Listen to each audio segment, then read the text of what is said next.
Love is a choice. You Love. do not fall in love. You choose to love, right? You fall into chemistry. Mm, Chemistry is what gets you to the gate. That's what gets you to the date. That's what keeps you interested. Intellect and decisions. And love really is nothing more than a compounded amount or number of small decisions to choose the person through your own fears and insecurities and based on the value that you see in them while still taking into account the things that may not work with you or that are problems. yeah. And you choose to stay consciously. A feeling is just that. Hi, everyone. This is Christine Miles, your host of Shine a Light. I am over the moon today with who my guest is. This is both personal and professional. I'll share a little bit more about that.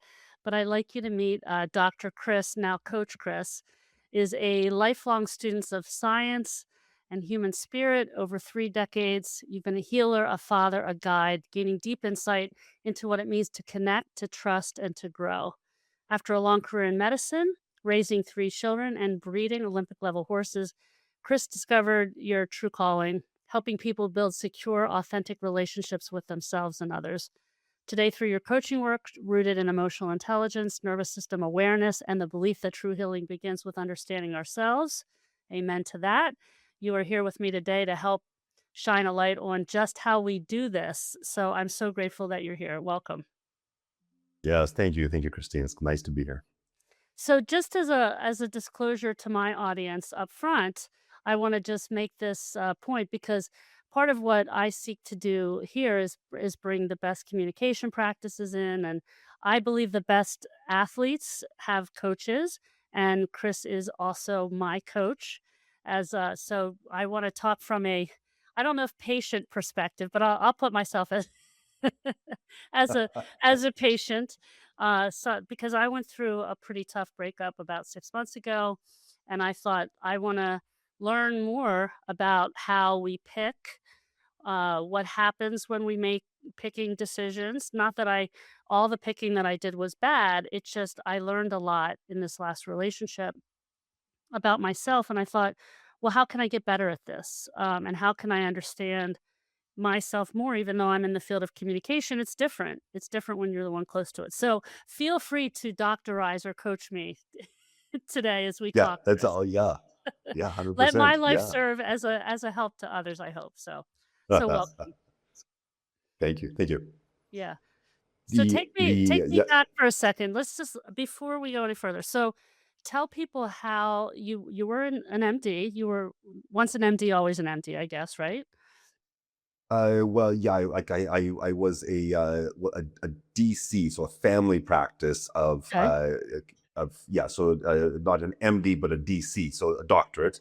So Okay. I have two BScs, two bachelor's degrees, and then I had a family practice for 18 years in Wow. which I saw 300,000 patients in my career, Wow. retired post divorce while I was in practice, right out of university. I was one of those guys that I didn't do it the way that I said I would do it. I got married, a year out, Huh. had a 14-year marriage, Okay. adopted a little girl that came with my ex-wife, had two little boys Hmm. quite soon. So it was one of those relationships I tell people not to do as far as the pace goes. Ah, okay. I So was in you're healing my yourself mid. too. You're healing yourself too. I love it. Yeah, yeah. 14 years later, we ended up getting divorced. I retired, a year and a half post divorce. Okay. And then I kind of took some time off and I needed a couple of years. And I've always had a propensity to study relationships, attachment, Mm. personality, personal development has always been, and something I always knew I would be coaching or helping people through at some point in my life. It's always been my biggest desire because that's where most of my passion lies, both Where for did that myself start? introspectively. Where did that so what was your upbringing like? Take us back to your beginning. Like you're a kid, where did you grow up? What how did you show up Yeah, as a kid that was different I grew up in a family of seven kids. Okay. My parents, I mean, you can guess what their hobbies were. Uh, It was the good old Catholic That's family. funny. There was alcohol and, well, there was other things that come with alcohol. So Sure. Babies. that 7 kids later, Okay, and where I'm are number you? 2 in There you go. yeah. Okay. Yeah, I'm number 2 in line, and, Catholic your standard Catholic family. It's like that Mm. template, right? Where it's like, your lessons are learned by, "You shouldn't do this, and if you do this, no big deal, you're just gonna go to hell. Uh, So don't no worry big about it. deal. You'll just burn at the No big stake. deal." Yeah, you'll You're just burn. funny. So there was really no lessons taught, you Yeah. know? It was, and certainly not by example. It was basically, and to no fault of my parents, they just didn't Sure. know. I You're mean, my doing the dad was best a they can. mechanic. Mom was a stay-at-home mom. She had to, her hands in 7 kids, very challenging. Yeah. So, they did the best they could. Didn't see dad a lot, and when he was around, he wanted to do fun stuff.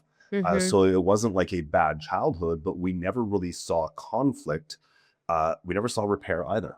Ah, So, we didn't really have repair skills, but there was really no trauma. Mom was always around, so mhm. mom cooked us our meals, got us off to school. Dad was around on weekends. Nothing really particular. Dramatic. Nothing dramatic, you're saying. No, wait, you said No, something I no, want you to talk about, repair work. Like, so yeah, I I think I know what that means, but let's break it down. So, no conflict. I always say people who don't see conflict can fear conflict because they don't know what it looks like, so it's scary when conflict right, happens. But what do you mean right. by repair work? So in relationship, when you're looking at attachment, one of the things when I'm working with people is I question about what did the childhood look like? As a Mhm. child, if you learn by emulating what your parents do, right? Yeah. So if you don't see conflict, and I'm not talking violent conflict, I'm talking Sure, disagreements, right? Where sure. there's a mom and dad just don't agree on a topic, or they have to work through something that's challenging. Yeah. And if you don't see the repair, then it looks like there's a rupture, and then the rupture just stays there. And either they fawn and appease each other, or one person storms off, and then eventually it's just kind of brushed under the rug. Yeah. So, as a child observes the cycle of a rupture in relationship, the repair, they realize that the person who is your safety is also the person, or the person that you want to be with, your significant other, or the parent in the child's case, is also the source of your safety. You can trust that they're going to be there, Yeah. and that you can have an emotional loop that doesn't just open up with rupture, but it actually, most importantly, closes, Yeah. right? Yeah. So when we're talking about repair, even physiologically, there's actually an interesting window of 20 minutes Hmm. of, if between, yeah, 20 minutes is the magical number physiologically, where when you have a disruption, which is why when I talk about rules of engagement with conflict, I tell people you got a 15-minute window where your one partner cannot come at the other one and voice their stuff for more than 10, 15 minutes maximum. It's too When much. you get It's too much, your nervous system goes into releasing cortisol, and your amygdala, your brain is designed that if it's sustained over the 20-minute mark, it then stores it in your Mm. cells at a cellular level in your body as trauma, not Uh, conflict anymore. wow. And that event, rather than being a disagreement, is now traumatic. So what do you think happens next time the person brings something up? The I'm partner already in fight or automatically flight. Yeah. Yeah. automatically, instantaneously, subconsciously, the amygdala says, go into fight or flight. This is going to last a long time. This is dangerous. Yeah. So if children don't see repair, it's not that you're creating trauma in them, but they're realizing that this is how normal relationships function, Mm. right? Yeah. And compounded by the damage of the parents. And then secondarily, the how the parents affect the child, and how they're attuned to their emotional state. Co-regulation So is how youth if affect we kids. don't see the parents having disagreements, coming together and figuring out in a way to really resolve and come to that in and of itself, it becomes stored as trauma. Yeah, yeah, because you don't realize, like, you think like that's the norm. The Yeah. brain codes what it sees as normal patterns of behavior. Your parents teach you what normal is, Yeah. like, And even that if it's doesn't abnormal. that I think this is interesting. And you obviously didn't have this language as a kid. You figured this out later, right? As you've been you didn't go, "My parents aren't repairing." Only a few decades later, no big deal. No big deal. Welcome to the club. But it's so interesting because I think, as someone who, I'm very open about the fact that my mom suffered from severe depression, anxiety, other mental health issues. She was absolutely under the category of mental illness, and I could see, that brings its own challenges into a relationship, and Oh, for but sure. you, pardon me. Yeah. So, I say, but yeah, then for sure. Yeah. do you think about, but everybody has it worse, or you think my parents didn't fight and argue. In fact, we had a lot, and this is part of why I do the work I do. We had a lot of family discussions and a lot of talking and a lot of exchanging and talking about feelings that I think it's part of what made me feel safer, but it Yes. also it was a false positive in some ways because the safety wasn't really there because, the imbalance with my mom's stuff really wasn't regulated. And so I'm Right. not used to that regulation, like you said, just fundamentally biologically. So it's interesting Mhm. how, for anybody listening, we all do the best we can as parents, but that doesn't mean what we figured it all out. It's just by osmosis, our kids are gonna be a little screwed up, Yeah. right? It's A- biological, right? Absolutely. Yeah, yeah, and the thing is like very, very few, if any, teenagers are secure and into the 20s. Most people, because there is no such thing as a perfect parent, Yeah, sure. most people have some sort of an attachment, and there's a scale: mild, moderate, Mm, severe. So if you're mild, if the childhood was like, just kind of your average childhood, then the kids or the teenagers and young adults will tend to move towards more secure, depending on their desire and capacity to want to to improve their own self development quickly. But most people are either anxious avoidant off the bat, and it's just some move to secure quite quickly, about 50% of the population. So wait, let's slow Others, down on what the for people who don't know as much about attachment style. This is really the root of yes, what we're talking about. And part of what you really help people do, including me, is understand your own attachment style. How do you look for attachment style? How do you develop a secure attachment style? Because this is the basis for healthy relationships. right, Yes? Yeah. yes, Alright, yep, so avoidant, anxious, I mean, this is certainly becoming more mainstream, but like a lot of things, we tend to generalize and then put people in buckets. So educate us a little bit simply to what a anxious is versus avoidant and a secure, if you will. yeah. So fundamentally, as described, your attachment is your either secure, anxious, or avoidant, or disorganized. Avoidant really has two subcategories: anxious, avoidant, fearful, avoidant, or disorganized is all the same thing. And then you're Mhm. dismissive, right? And Oh, then you have your anxious, preoccupied, and then you're secure. So there's really four. But you're secure, you're anxious, you're disorganized, and you're dismissive, right? and the So there's four disorganized, categories. so anxious means what? How does that show up? Your anxious person is the person, male or female, and the percentages are pretty close. Slightly higher female population is anxious, Sure. slightly lower male. This is the person who needs closeness. Their Mm. nervous system, when you are apart from your partner, is dysregulated. Mm. Dysregulated means you don't feel safe. You have anxiety. Your Ah. cortisol jumps up.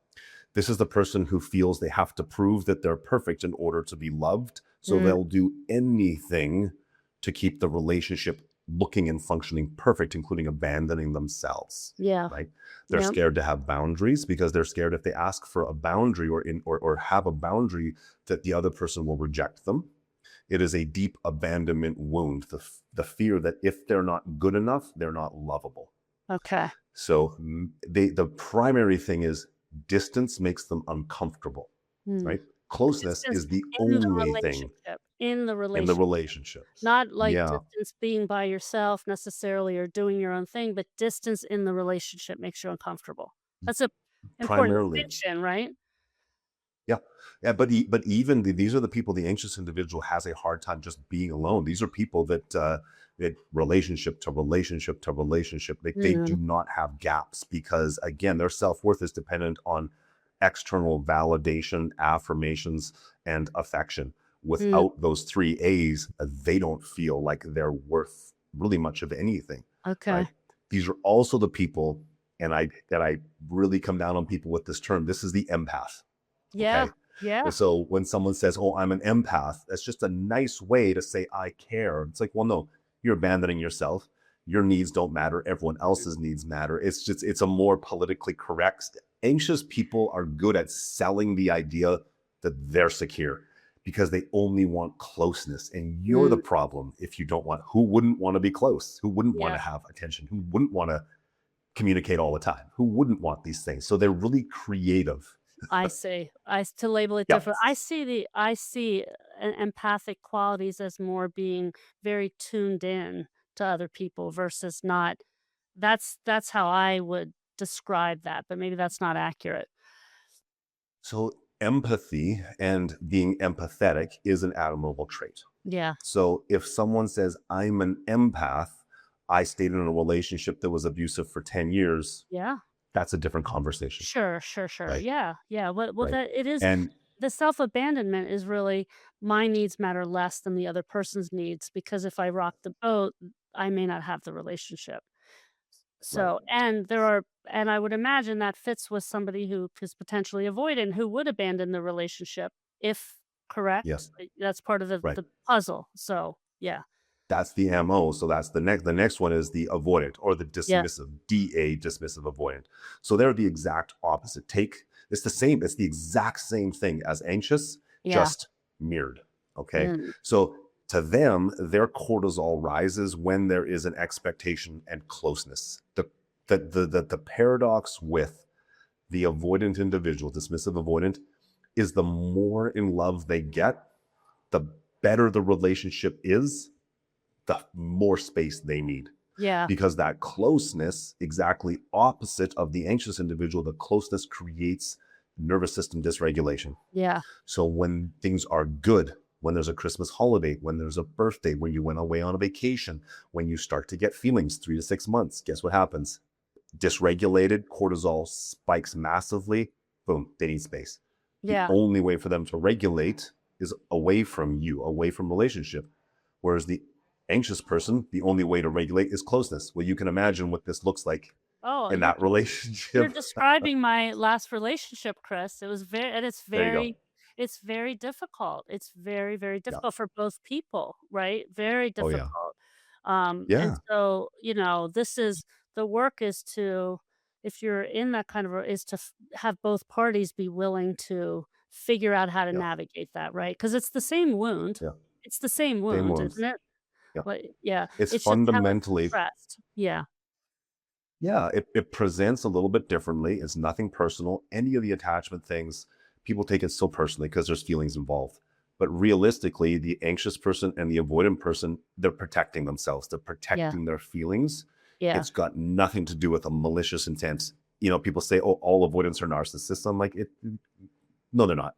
No, Okay. they're They not. just They're aren't. yeah, they might have narcissistic tendencies, that's different than narcissistic personality disorder, Oh yeah. right? Yeah. I mean, Personality disorder is yeah, just that. It's a disorder. There's a genetic component, there's an environmental influence component. It is pretty locked in. It's not changeable. It's a yeah, disorder. yeah, Attachments is 100% changeable. It's not yeah. locked in. You can change it whether you're anxious or avoidant. It's exactly the same. Isn't the As far as the changing. isn't the disorganized more typically the one that is in the personality category of potentially having the disorders? Do I understand that? Correct. Yeah, Yeah, because it's the confusion, it's the frustration in themselves. Yeah. yeah, So the disorganized is the next one, and that is fearful avoidant, anxious avoidant, or also known as disorganized. yeah, It's called disorganized because you're a little of both. yeah, The type of childhood, just to back up, dismissive typically comes from. So if you were to say like you're an athlete, you know, yeah. you're like Was, you're like yeah, the still, superwoman, yeah. yeah, With childhood, the typical anxious person is your athlete, your tennis star, your basketball star, where your value is determined on how well you perform, yeah, right? So in relationship, you want to perform because your value is based on how good you are. That's yeah. anxious attachment, Yeah, right? and also If the you're not type of awesome, yeah, and what your childhood messages are. Sure, absolutely. Yeah, like this is how yeah, you prove yourself. There's a proving yeah, yourself aspect to yeah, this. Yeah, yeah, 100%. Dismissive avoidant is typically you think about, and not to be stereotypical, but specific cultures have higher incidences of specific attachment types. Eastern European, You Mm. think about, when you think about your classic Eastern Yeah. European or your Russian person, they're not exactly huggy bears, Yeah. right? Yeah, yeah. Because they're like, there's no room for emotions here. Yeah. You know, your problems aren't our problems. Deal with Right. it on your own, Yeah. right? If you're not dead, I'm not taking you to the hospital. Walk it off. Right, Yeah. right. So this only Like, fuels the opposite though, right? This is part of the feels the opposite. it fuels the opposite and all the stories we tell Yeah, ourselves. Yeah. yeah. So Yeah. if you think about your Eastern European, kind of just cut off from emotions, very pragmatic, very practical, very logical. Doesn't make sense. Why would they do it? There's no room for feelings in life, right? Yeah. Deal with it on your own. That's DA. That's dismissive. So any feelings, joy, sad, anger, fear, they're not interested. Your problem. Excuse me. Thank Now, you. when you look at yeah, bless you. When you look at the disorganized, this typically comes from exactly how it's described: a disorganized, a chaotic childhood. Yeah. You're talking about parents with maybe manic depression. You're talking about divorce, maybe multiple guys and women coming in and out, multiple Yeah. homes, military families, possibly. You're talking about parents who just had maybe a lot of addiction in the household. Yeah. There was no stability. Yeah. Okay. If Yeah. you can think about a mother who was very maybe had manic depression, Yeah. the source of, so it can be either from chaos, so a parent with a mental disease or an addiction, one or both parents, which means the source of the child's safety, they naturally want to move towards the parent, that's their safety, also becomes the source of their fear and their Yeah. pain. Yeah. Because if they can't trust the parent's emotional stability and safety, this creates a very disorganized, very confused child. I Yeah. want her, but she's not safe. Yeah. I need her, but she's not safe, Yeah. right? Yeah. So this creates the disorganized. The second thing in childhood that creates disorganized is blatant emotional or physical abuse or Yeah. sexual abuse. That's So yeah. people that were very abused will have a higher propensity to be disorganized Yeah. because again, the person that's supposed to be your safety, your safe attached individual is also the source of your pain and your Yeah. suffering. Yeah. So Yeah. in relationship, these individuals typically have a hard time figuring out what they want, who they are. One day they bounce between anxious and avoidant. They Yeah. possess both. I want the closeness, but the closeness I don't trust. Yeah. I want That to be that close, actually that but I'm actually describes the relationship I was in more. And yeah, yeah, and not and was able to articulate that, yeah, and knew it on some level, but didn't know how to, wasn't ready to he yeah. I get there, which is, and then so for somebody like me who in my lifetime, I would describe myself as more anxiously attached over time. No. For me, the most important thing is predictability, right? That's Mhm. just that helps That's us, right? It just 100%. that's the Yeah, key to success, which is part of what you get to coach me here, Chris. So you're welcome to say anything you want as we're talking, by the way, because yeah, I really do want people to understand. Look, I've been, successful in areas of my life, and I've had some really successful relationships for a period of time. I was married for a very long time, but yeah. as I'm learning more about this and how rooted and how early this Oh yeah. attachment thing starts, right? Like, what age does this start? That you start Oh gosh. Well, you think about what's your first need? What's your first emotional need Yeah. as a baby? Yeah. Day one is Yeah. day one. How it starts is when the baby is so how it works is and there's a scale, and you and I've Yeah. talked about this: co-regulation, self-regulation, auto-regulation. Those are the three types of ways your nervous system stays safe. When you're a child, co-regulation, if you're an infant and you're hungry or you have a dirty diaper or you need to go to sleep or you have colic, the only way for you to communicate is to cry, to Yeah. voice what's happening. If your Yeah. mother doesn't meet the need to co-regulate you, to take you and make you feel safe, if they abandon you, this tells your nervous system right away that when you protest, your needs will not be met. Yeah. This is fundamentally ingrained and encoded in your amygdala, in your brain, and in your body with cortisol and or other good hormones like oxytocin, whatever it is, that what the norm is. It Yeah. starts at day one, and then And it's that's amplified as you I've go. looked at, my own personal story, and I've talked with my therapist about this as well, is that, my mom grew up was had mental illness in a time that, first of all, the medications, the understanding of it was woefully awful. I mean, we're going she Yeah. was born in the late 30s, so this isn't a great time from a medical standpoint. But I think she had my Yeah. brother. She had already had mental health issues. She'd had my brother. Then 3 years later, she has me. Yeah. Medications weren't you couldn't take them.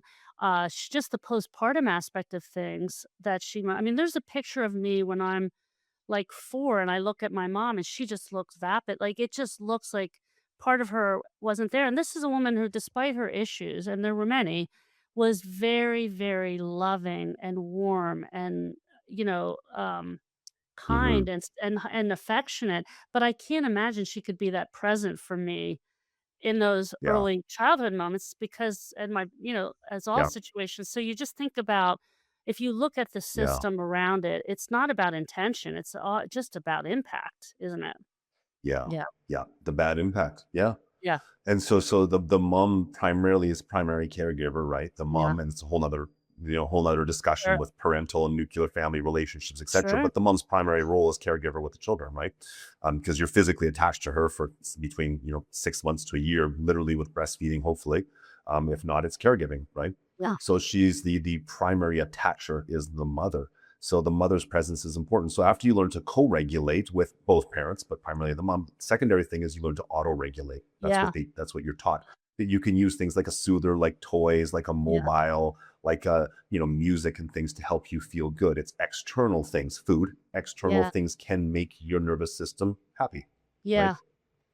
Thirdly, when the child gets old enough, in the lower years around school starting, they can learn to self-regulate. Yeah. And this is where you learn that you can put the child in a bit of a timeout to calm their emotional state down on their own, Yeah. think about things to regulate their own emotional state, and then come back and I will co-regulate with you. We'll talk it through. Yeah. Okay.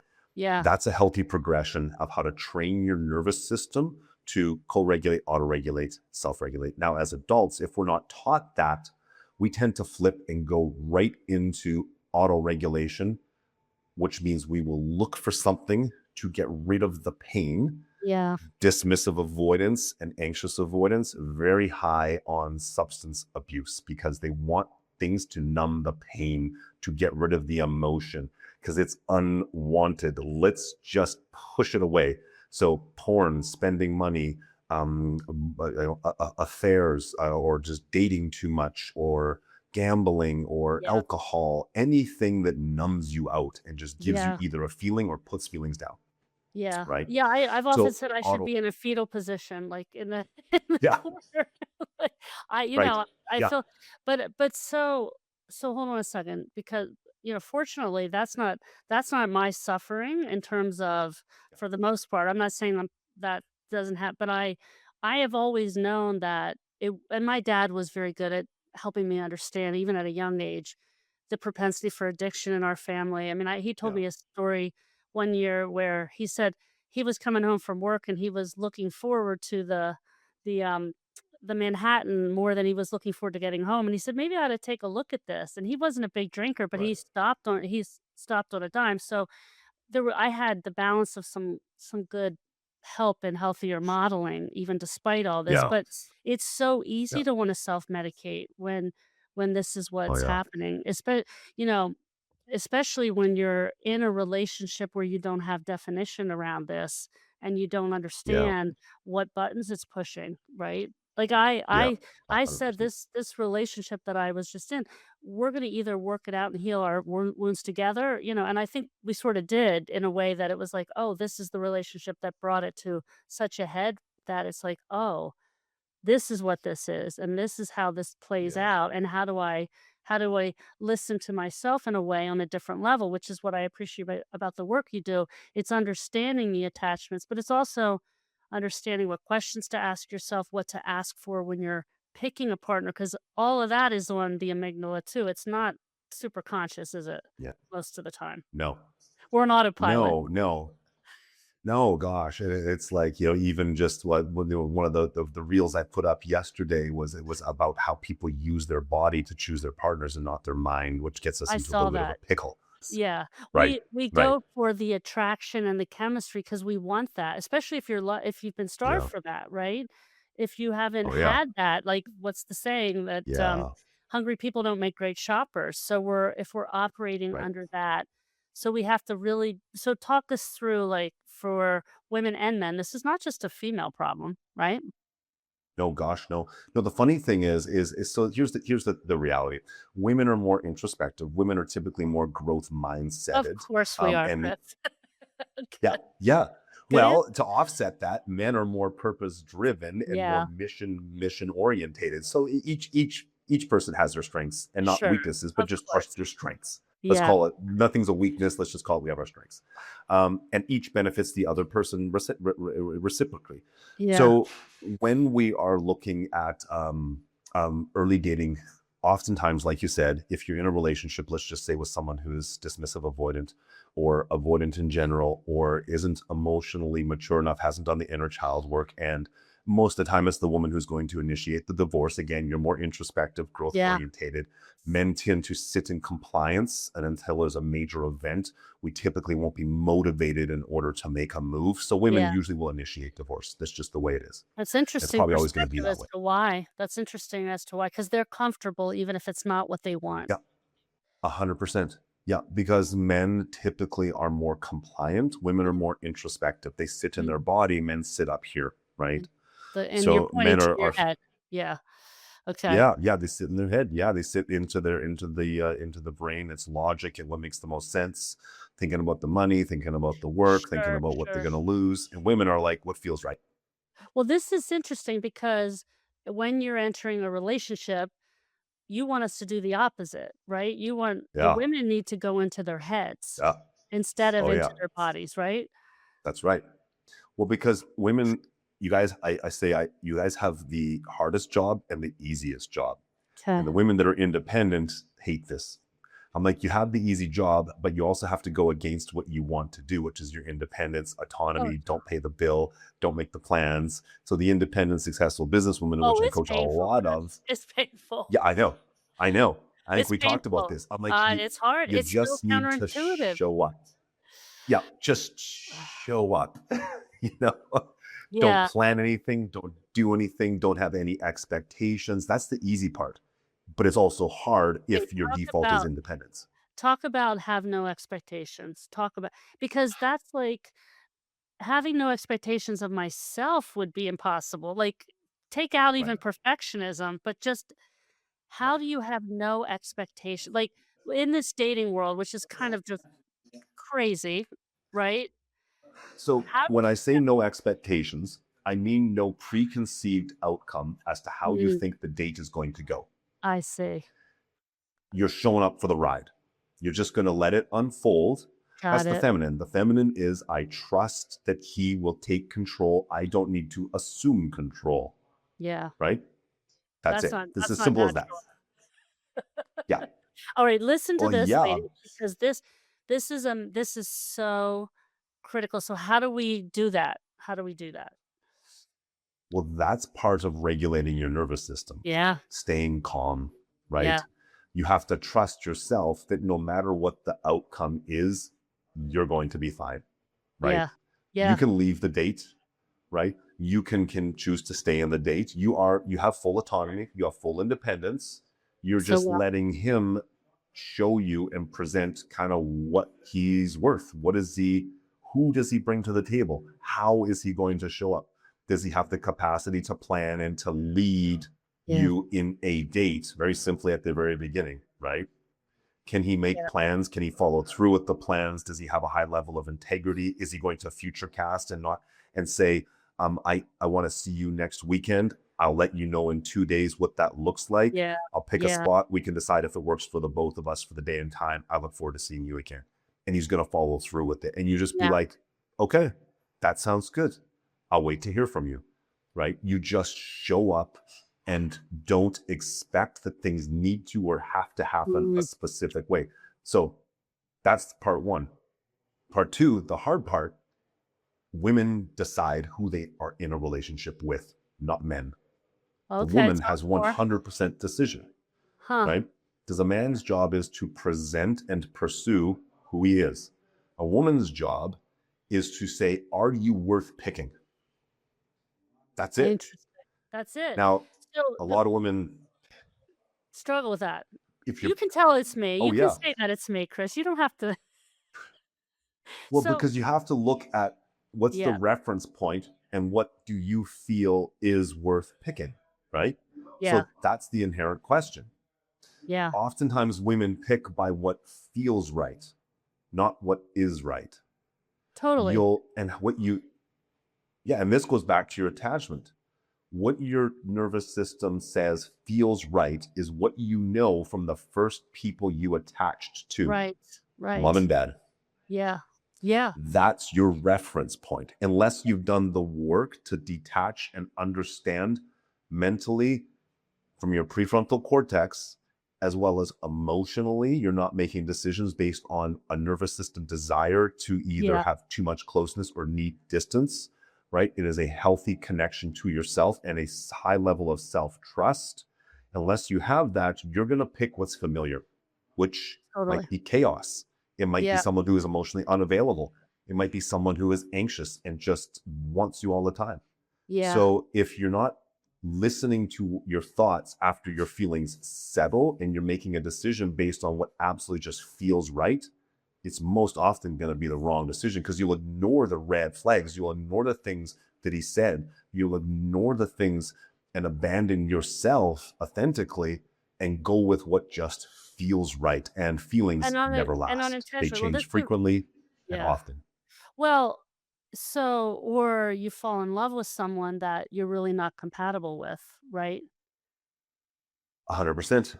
That's right. It's that's Yeah. not it's not that and The love is a really important you're saying so many important things. So, one is you're really and this is why I picked you to work with, be in part is because it's how you listen to yourself differently in terms of that yeah, wiring, right? Because it is yeah, wiring. And it's learning how to listen in a different way. Like you said, showing up and listening to watching what the man does, in this case, it could be woman to woman or whatever your sexuality is, but it's showing up and listening to that as well as to your own nervous system in a different way.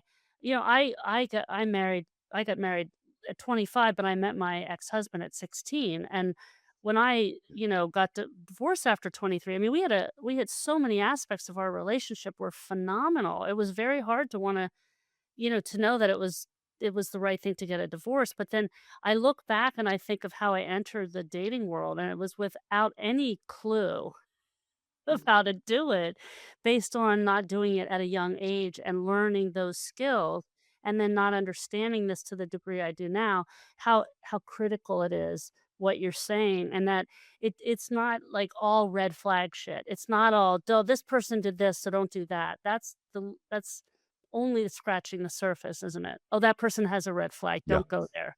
It's really right. settling into it and observing yourself and others as you're experiencing the dating process, right? Or the relationship Yeah. building process. Yeah. Yeah. And from dating and relationships, like, my approach is giving people skills and tools, Yeah. but it's not to intellectualize dating. I'm all about having fun, enjoy the process, do the stuff, have the chemistry, have the attraction, all the things, but don't let that be your deciding factor as to whether Yeah. the person is choosable or not. Right. So if you have a history of picking bad partners, that's not a problem with bad partners. That's a problem with you picking what maybe isn't healthy for you.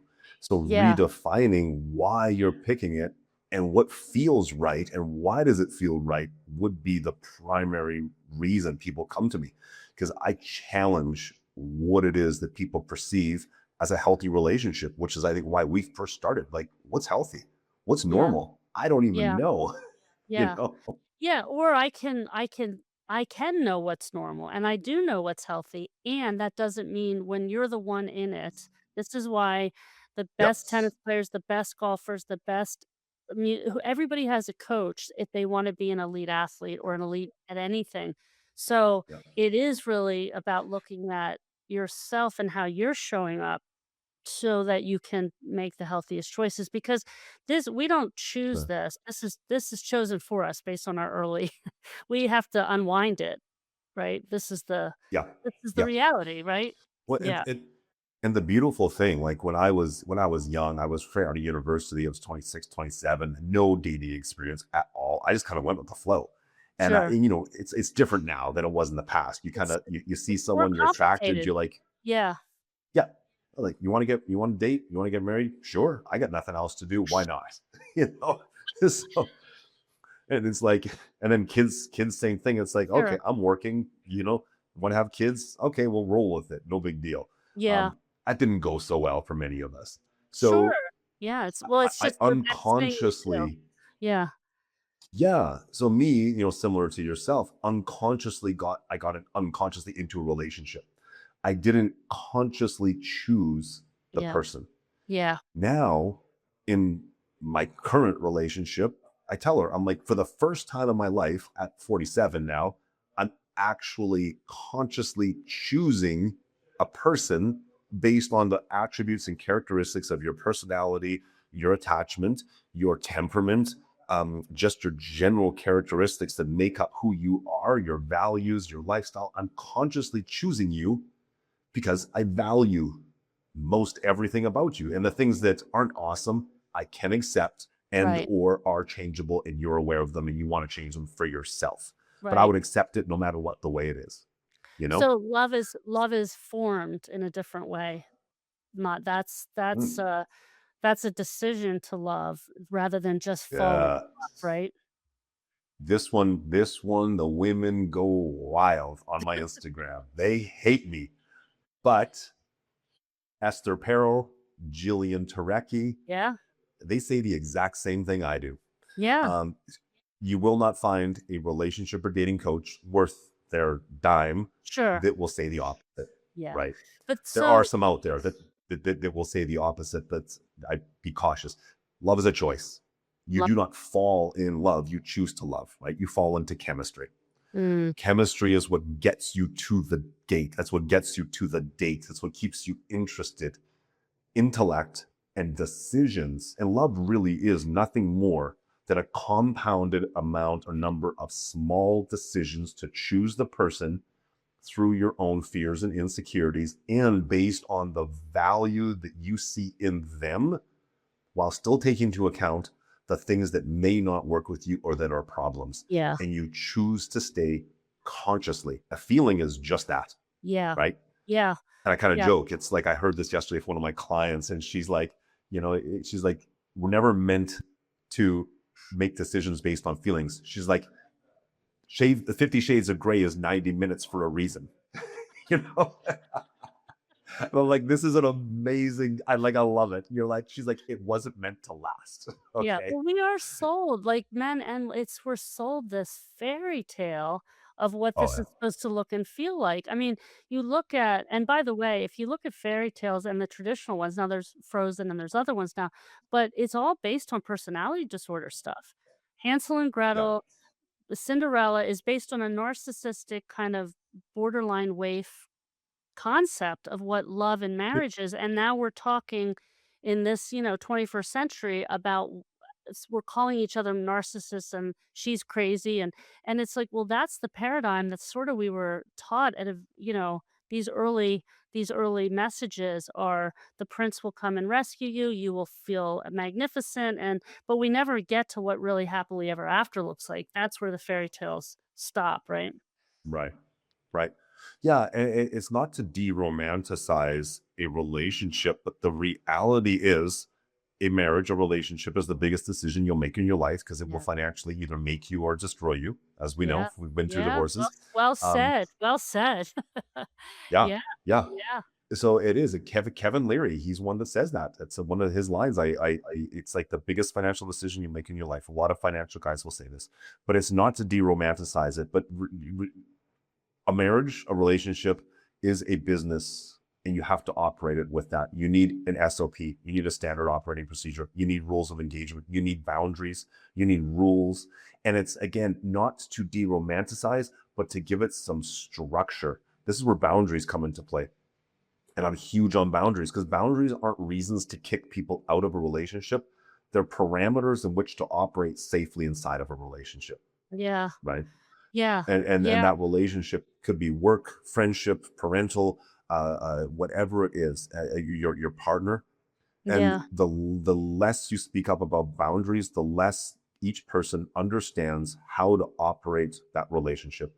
So going into it with a framework, and when you feel more safe to be able to speak up for your needs and your boundaries and speak how you feel and bring to attention what doesn't work and have mutual respect, then chemistry grows stronger and stronger and stronger because safety increases. Yeah. So, by having a framework and a mutual understanding of how a relationship operates and creating early on uh, some parameters in which to operate inside of that that mutually benefit the two of you, chemistry is just the consequence. It just gets better and better Yeah. When somebody because it's an values and actual respects you. conversation. Yeah. So Yeah, how so yeah, help us understand what are the kinds of, especially I think getting into something, and again, and this for young, and like I'm obviously, not the youngest person, single and trying, ultimately dating. But what about, from young to old, what are those rules of engagement early on? The women show up at dating apps, and the way we meet each other is very commoditized.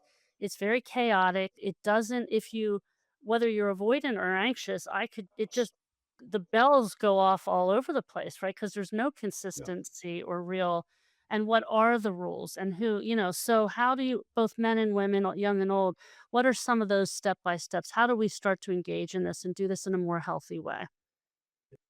So one of the main things, and as you just mentioned, it's there is no consistency. So in early dating, it's as simple as saying, okay, I've got to the date.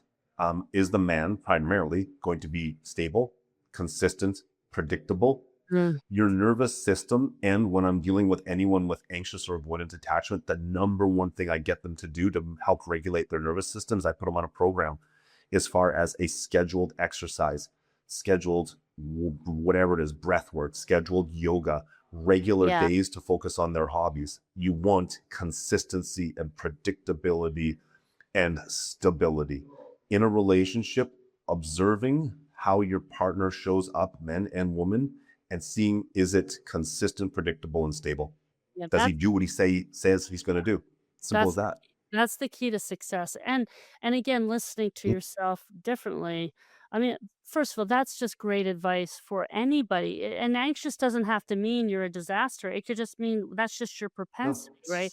So, health Yeah. that's the healthy living, but it's incredible how much that is fundamental to every aspect of how we show up, not let alone in relationship, Everybody. and when you're married too, right? This Yeah. is Oh an yeah. important part of maintaining a healthy relationship is maintaining Yep. your own Yep. health and well-being, right? Because kids come Yeah. along, and then the men can feel very displaced when the kids come along, even if they love their children dearly, right? Because women focus more attention on the kids sometimes, and sometimes that goes too far. So, how does that trigger Yep. things, and what happens there, and how do we fix that, you know? Yeah. And again, there's a massive, it's just there's so many ways we could go with these conversations, but just talking about like a mom having children and uh raising and a dad being present and a teal swan. I don't know if you're familiar with her. She's very much feminine embodiment, feminine empowerment. But I saw her on a podcast the other day, and I'm going to speak to this. Um, she probably pissed a lot of women off. And she's like, if you've been told that you can do it as a single mom and you can raise a kid just as good as you can without, you're wrong. You And are all the wrong. research shows I you agree are with wrong. that, Yeah. and all you have to do is see the life of a single mother. I used to go to people's houses, and I saw Yeah. it is nonstop, full on. Yeah, and just to digress for a second, I would like people to ask themselves before their parents, are they prepared to be a single parent? Because there's no guarantees, whether that's divorce or Yeah. death or some illness, because that's what you're signing up for as a parent, the possibility Yes. that that's what you will have to do. So, Right. Yeah. And it's not to like talk down to single moms or anything like this at all, or to judge them or anything. Like all the oh, power to the single moms. It's out of their control. There's only so much. But the sure. reality is every research article pertaining to parenting in the nuclear family says the success of the mother raising children, the number one determining factor is a supportive partner. And that's If you partner, doesn't have to remove be male, female, partner, right? Yep, yep. You need the supportive partner. Without that supportive partner, your probability and success rate of being a stable, emotionally available, safe mother drops substantially. Mm. That's just research. And there's mountains of it. And Teal Swan points to that, which is really interesting. Being kind of a guy's guy, when I say stuff, I got to back it up. And we're like, you're just a man. What do you know? It's like, well, a little bit. Well, I know a little it bit. it goes back to that, of course we can do it. It's just what does it do Yes. to us to do it, and what does it do to the kids? Yeah. My early Yeah. work now switched from coachee to, my early work was around, systems, family systems, and when the system's under that much stress, the children have to rise to a more parental level, and that also changes who they are. So it look, sometimes life circumstances, it is what it is, but whenever this is part of, you know, craving partnership and wanting partnership is part of what leads to choices that, right? Yes. Because when you see the burden of not having that and feel that, it's like partnership feels like such the right way to be in this world. Yeah. That's why we try to we like to find our person, right? This is why we search Yes. for this, is because we, on some level, even if we're avoidant or anxious or whatever, we all want that partnership. Even it's hard. Oh yeah. Yeah. It's It's a hard. yeah. I Yeah, basic human needs. They say food, shelter, clothing. I say the fourth is connection. It's Yeah, fundamental. You need it. action. Children literally get failure to thrive syndrome and die if they don't have connection with a parent. Okay. Yeah, So, but just to tie back with the whole single mom and father, I primarily coach heterosexual couples. That's why I use male, female, sure, sure. but just as an example, makes it easy. Well, because there's a But love language we don't understand with one another, so that yeah, makes yeah. sense, right? Yeah, So but to speak with why I spoke about that is because that's why you need to find someone in early dating that is predictable, stable, and consistent, because that's going to translate throughout the relationship. If they're inconsistent, unstable, have addictive personalities, are not showing up on a consistent basis early on, the best indicator of future events is past events. yeah, That's what you're going to get, right? absolutely, So absolutely, when you're choosing someone, you need to look to the future and say, what does this look like when I have kids? And am I going to be alone? So yeah. Can I'll share it's, something that, and maybe this is gonna sound like, like when somebody asks, "What's your greatest strength or your weakness?" and you turn it into a strength, so I'm gonna say this with as much humility as, but I think one of the things for at least women who are successful and take charge is that we can bring the relationship up as a false positive a little bit because of what we carry, and right. you know that's part of the listening part, is like, "Oh, maybe I was doing more work and I didn't even know I was doing work." And then that Yeah. gave me the sense that more was happening than actually happening. Is that a common thing you Yeah. see as you work with women in Oh, this case, or? 100%. Yeah. Yeah, it's 100%. like, I don't Yeah. mean, it's like, "Look at me, I'm They, too good," but yeah. but it's Yeah. a problem, right? Yeah, you carry the relationship, you carry the load, you're raising the kids, everything. And then when you're kind of an empty nester, you realize, oh my God, this guy that's with me is a roommate. Yeah. Now what?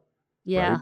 I've abandoned myself. I don't really know who I am. I don't have a partner. He's not emotionally connected to me. And then you shut down. Yeah. Then you got a problem, right? Yeah. Because you've given so much. And there's the unspoken expectation that if you give that much, then the partner is going to then reciprocate and give to you when it's your time. But Yeah. that's not how it works, This is why we right? have to So the learn to woman, ask. We have to learn to ask oh and yeah, dialogue. Yeah, I'm even talking yeah, about, even in, I told this story in my book, and I think you and I talked about this, but I and I haven't been in the dating world for a little while, but when I first was divorced and had dated, I realized I got a lot of second dates. I thought, I'd get a first date, great, and then I go on, and they were like, "Do you wanna see me?" And I was like, "Sure." And then I was realizing they weren't asking anything about me.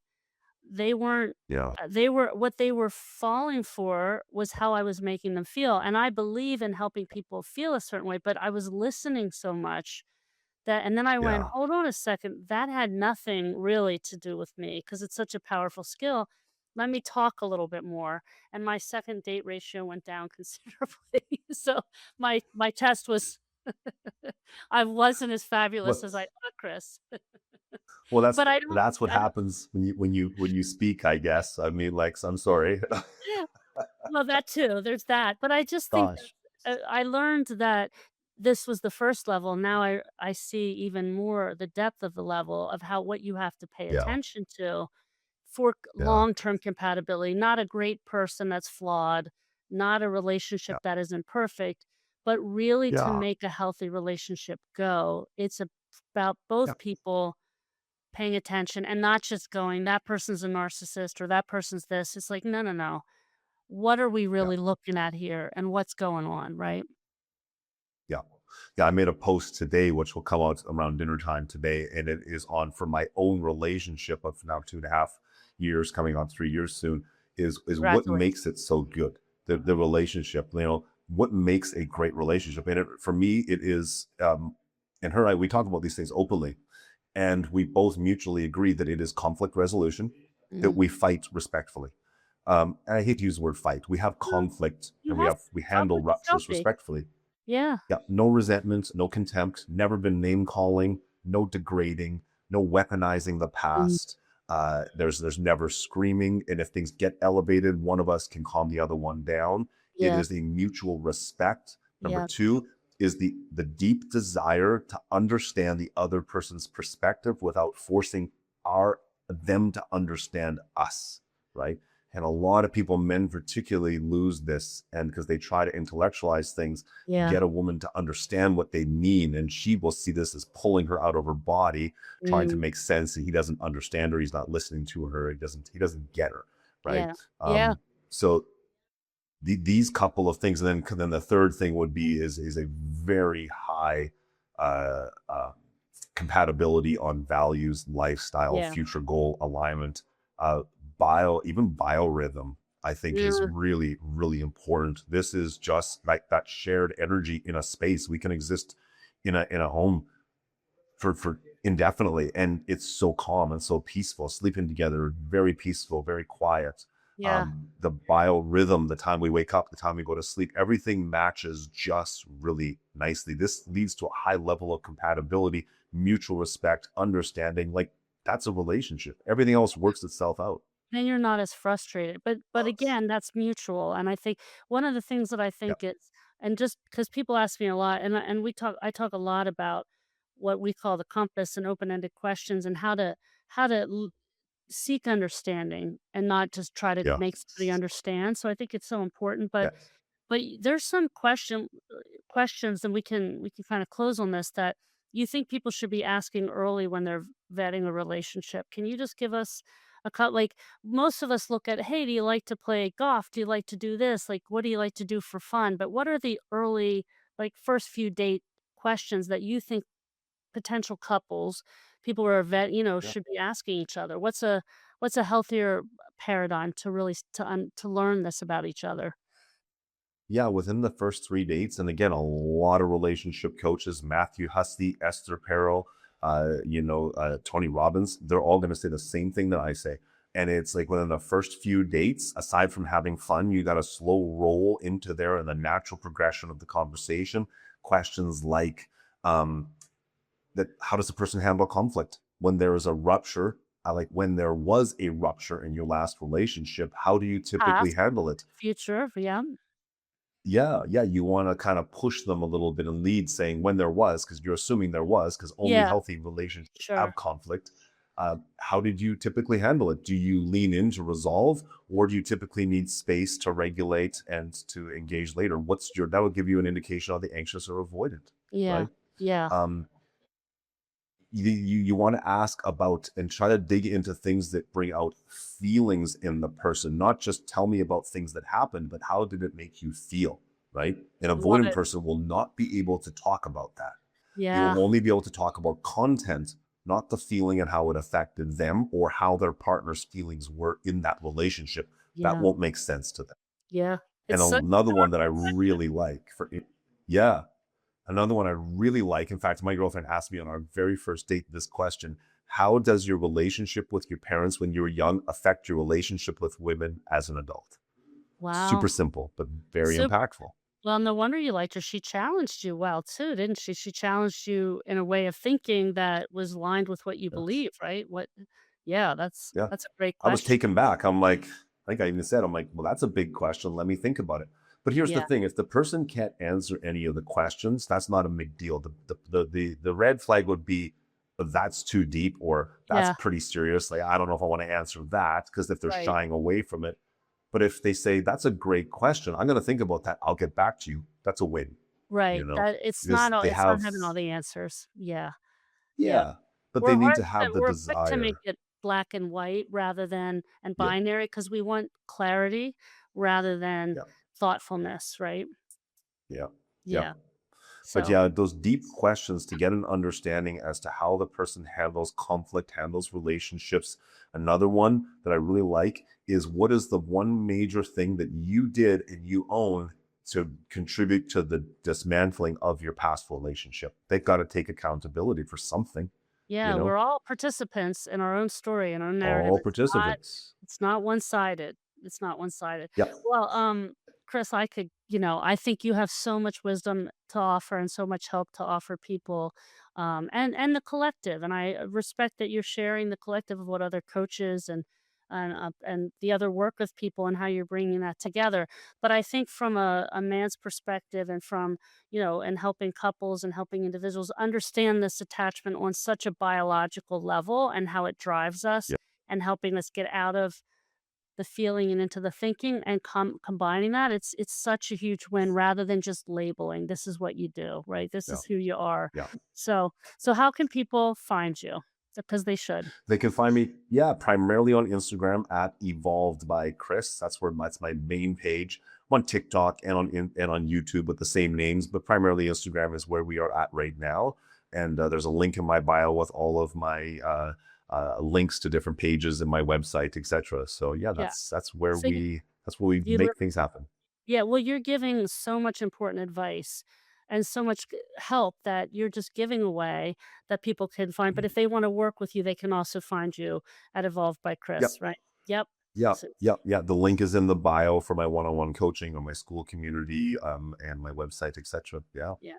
Well, I just appreciate how you're helping us all listen better to ourselves, listen to the people that we're spending time with, or the sum of who we spend time with. So choose wisely, right?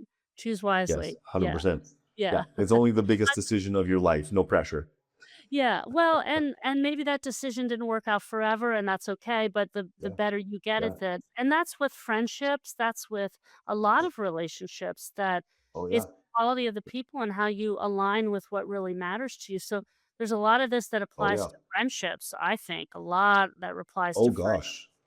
Yeah, When I coach people, when you become integrated, because we talk about your value system and your needs and speaking up and boundaries, I tell people, you may have family members that are cut out. You may have friends that are yeah, cut out, because being integrated means you live in alignment with who you are in every relationship, familial, work relationship, friendships, personal relationships. Like, it is a systemic change. If yeah, you're going to be integrated and be authentic, you can't have a friend that is wildly disconnected from your value system and yeah. expect you're going to be totally in alignment in your personal life. That doesn't work, Doesn't work. right?